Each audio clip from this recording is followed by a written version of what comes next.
Diceraikan Antonio Dedola, Nikita Mirzani ungkap mau nikahi bule kerajaan Inggris.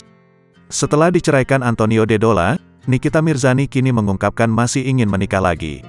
Melalui tayangan live Instagramnya, Senin, tanggal 1 Mei tahun 2023, Nikita Mirzani menyebut ingin menikah dengan bule dari kerajaan Inggris. Ungkapan itu bermula ketika ibu 3 anak itu mendapat pertanyaan dari warganet saat live. "Mak abis cerai dari Antonio Dedola mau nggak nikah sama bule kerajaan Inggris?" tanya seorang warganet di kolom live.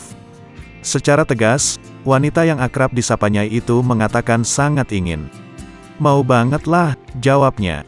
Lebih lanjut, wanita yang sudah 4 kali gagal menikah itu menyampaikan alasannya ingin menikah dengan pria dari kerajaan Inggris. "Anak gue kan kuliah di London.